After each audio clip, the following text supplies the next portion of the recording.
Buenos días a todos. Hoy vamos a adentrarnos en uno de los temas más fascinantes y absolutamente prácticos de la bioestadística, el teorema de Bayes y su aplicación al razonamiento diagnóstico secuencial. Sé que cuando escuchan la palabra teorema pueden pensar que vamos a entrar en algo muy abstracto y matemático, pero les prometo que al final de esta clase van a entender que este teorema es simplemente la formalización de algo que ustedes ya hacen intuitivamente cada vez que evalúan a un paciente. Es la manera en que nuestro cerebro actualiza la información, solo que ahora lo vamos a hacer de forma consciente, estructurada y mucho más precisa. Permítanme empezar con una historia muy cotidiana que todos pueden relacionar.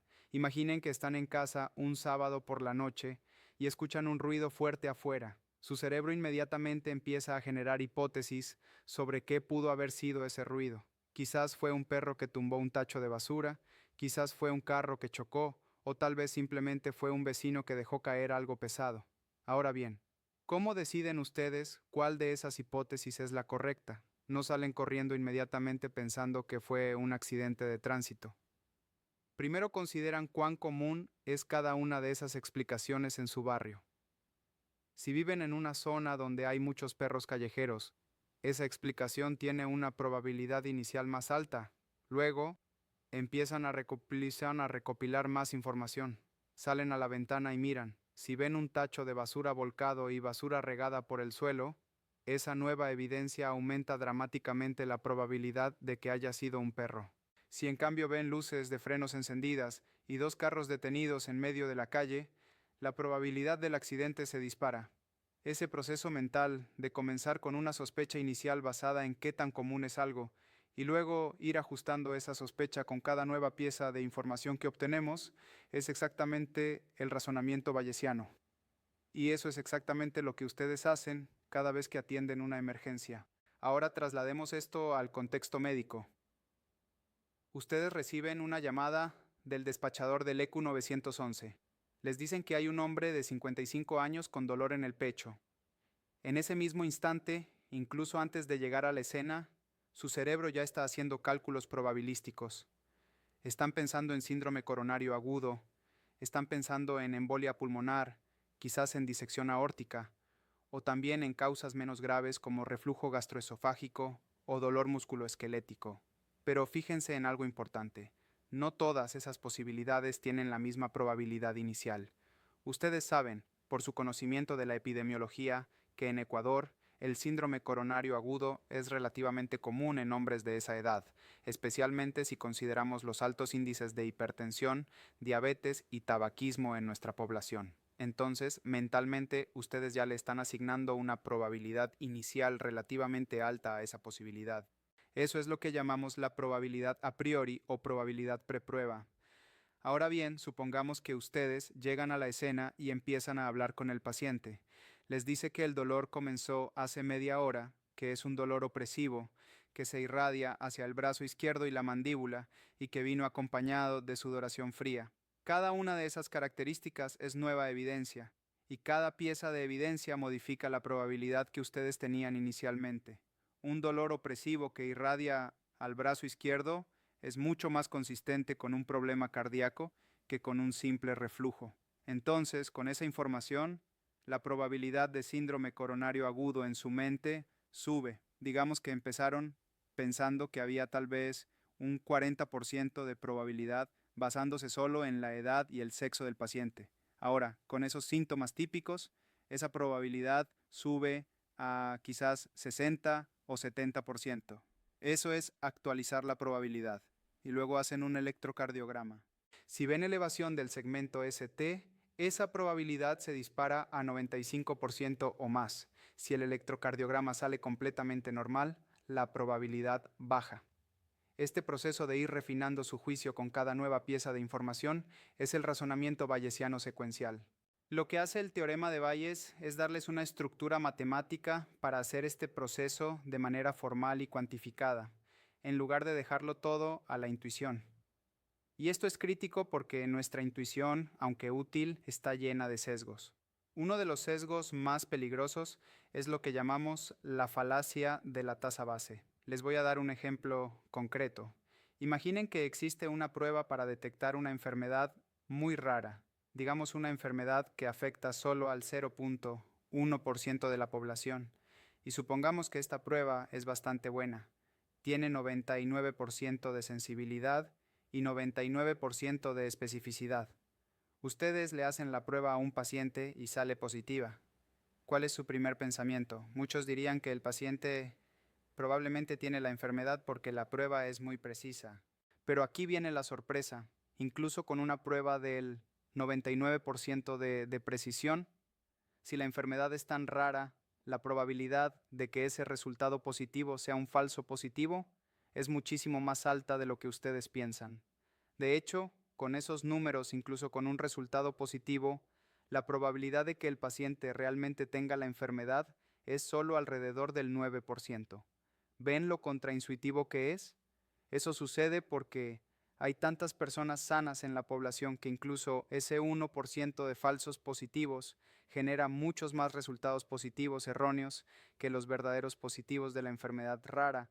Esta es la razón por la cual en medicina no podemos simplemente ver un resultado de una prueba y tomar decisiones. Siempre tenemos que considerar qué tan probable era la enfermedad antes de hacer la prueba. Y aquí es donde entra la importancia de conocer la epidemiología local de Ecuador. Cuando hablamos de sepsis, por ejemplo, sabemos que la incidencia en hospitales ecuatorianos es de aproximadamente 1.5%, es decir, 15 casos por cada 1.000 pacientes hospitalizados. Ese 1.5% es nuestra probabilidad a priori. Si ustedes están evaluando a un paciente con fiebre e infección, esa es su línea de base. Luego, empiezan a aplicar criterios como el Quick SOFA. Si el paciente tiene frecuencia respiratoria mayor a 22 por minuto, estado mental alterado y presión arterial sistólica menor o igual a 100, cada uno de esos hallazgos multiplica el riesgo. No lo suma, lo multiplica. Y al final, ese paciente que empezó con 1.5% de probabilidad de desarrollar sepsis grave, ahora puede tener 30 o 40% de probabilidad. Y cuando cruzan ese umbral, ustedes activan el protocolo de sepsis, llaman al hospital, alertan al equipo de cuidados intensivos. Déjenme hablarles de otro concepto fundamental, las razones de verosimilitud o likelihood ratios. Este es un concepto que va a cambiarles la vida profesional, porque es la herramienta más práctica para el razonamiento bayesiano en el campo. La razón de verosimilitud les dice qué tan fuerte es una pieza de evidencia para cambiar su probabilidad. Una razón de verosimilitud positiva mayor a 10 significa que ese hallazgo es extremadamente fuerte para confirmar la enfermedad. Una razón de verosimilitud negativa menor a 0.1 significa que la ausencia de ese hallazgo prácticamente descarta la enfermedad. Por ejemplo, en el contexto de trauma, si ustedes están evaluando a un paciente y encuentran un mecanismo de alta energía, digamos una caída de más de 3 metros o un choque vehicular a alta velocidad, eso tiene una razón de verosimilitud muy alta para lesiones internas graves. No es que siempre va a haber lesiones graves, pero el mecanismo aumenta significativamente la probabilidad. Por otro lado, si el paciente está completamente alerta, conversando normalmente, con signos vitales estables y sin dolor significativo, esas son evidencias con razones de verosimilitud negativas que reducen la probabilidad de lesiones críticas. Lo hermoso de las razones de verosimilitud es que son independientes de la prevalencia, es decir, una vez que conocen la razón de verosimilitud de un hallazgo clínico, pueden aplicarla en cualquier población. No importa si están trabajando en Guayaquil, en Quito o en una zona rural de la Amazonía. La razón de verosimilitud se mantiene. Lo que cambia es la probabilidad inicial, la prevalencia de cada enfermedad en cada población. Y por eso es tan importante que ustedes conozcan la epidemiología de las zonas donde trabajan. Los patrones de enfermedad no son uniformes en todo Ecuador. La prevalencia de enfermedades respiratorias puede ser más alta en las zonas altoandinas por el clima frío. Las enfermedades tropicales como el dengue tienen mayor prevalencia en la costa y en el oriente. Los accidentes de tránsito tienen diferentes tasas según las vías. Todo eso modifica su probabilidad a priori y por lo tanto modifica cómo deben interpretar los hallazgos clínicos. Ahora quiero que entiendan la diferencia entre dos conceptos que a menudo se confunden: la sensibilidad de una prueba y el valor predictivo positivo. La sensibilidad les dice qué tan buena es la prueba para detectar la enfermedad cuando la enfermedad está presente. Es una propiedad intrínseca de la prueba. Si una prueba tiene 95% de sensibilidad, significa que de 100 personas que tienen la enfermedad, la prueba detectará a 95. Pero el valor predictivo positivo es diferente. Les dice, dado que la prueba salió positiva, ¿cuál es la probabilidad de que el paciente realmente tenga la enfermedad? Y aquí está el punto crucial. El valor predictivo positivo depende de la prevalencia. Una prueba con la misma sensibilidad puede tener un valor predictivo positivo del 90% en una población de alta prevalencia y solo del 10% en una población de baja prevalencia. Por eso es tan peligroso memorizar valores predictivos sin entender el contexto. Ustedes necesitan entender que esos valores cambian según dónde y cuándo estén trabajando. Déjenme darles un ejemplo práctico con el dolor torácico en Ecuador. Estudios locales han mostrado que la incidencia de dolor torácico de origen isquémico en servicios de emergencia ecuatorianos es de aproximadamente 1.43%. Ese es un número bajo. Eso significa que de cada 100 pacientes que llegan con dolor torácico, solo uno o dos realmente tienen un problema cardíaco agudo. El resto son causas menos graves. Entonces, cuando ustedes evalúan a un paciente con dolor torácico, empiezan con esa probabilidad baja, pero luego empiezan a estratificar el riesgo. Si el paciente tiene antecedentes de hipertensión, diabetes, es fumador, tiene más de 50 años, esa probabilidad sube. Si el dolor tiene características típicas, sube más. Si el electrocardiograma muestra cambios, sube dramáticamente. Y en algún momento cruzan un umbral donde dicen, esta probabilidad es lo suficientemente alta como para que yo active el código infarto, llame al cardiólogo de guardia y prepare al paciente para un posible cateterismo. Ese umbral no es arbitrario. Está basado en el balance entre el riesgo de no tratar a alguien que sí tiene el infarto versus el riesgo y el costo de tratar a alguien que no lo tiene. Hay otro concepto que quiero que graben en su mente: el razonamiento secuencial iterativo. La evaluación médica nunca es un evento único. Es un proceso continuo donde cada hallazgo se construye sobre el anterior. Imaginen que están transportando a un paciente al hospital. Obtienen una presión arterial inicial que está en el límite bajo. Esa es su primera pieza de información. 5 minutos después, toman la presión nuevamente y ha bajado más. Esa segunda medición no es independiente de la primera, es información adicional que refina su juicio.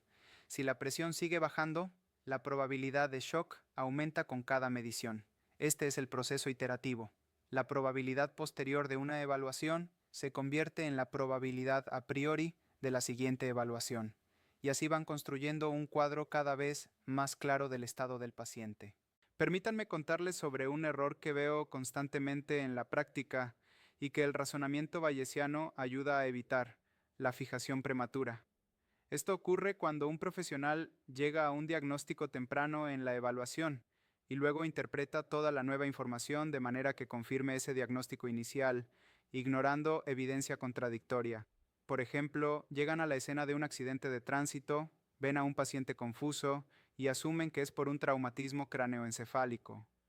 Pero si usan el razonamiento bayesiano de manera correcta, cada nueva pieza de información debería hacer que reevalúen.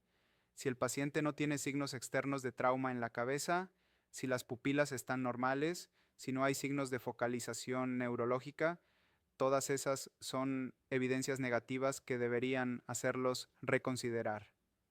Tal vez el paciente está confuso por hipoglucemia o por hipoxia o simplemente por el shock emocional del accidente. El razonamiento bayesiano los obliga a ser honestos con la evidencia y a actualizar constantemente su juicio.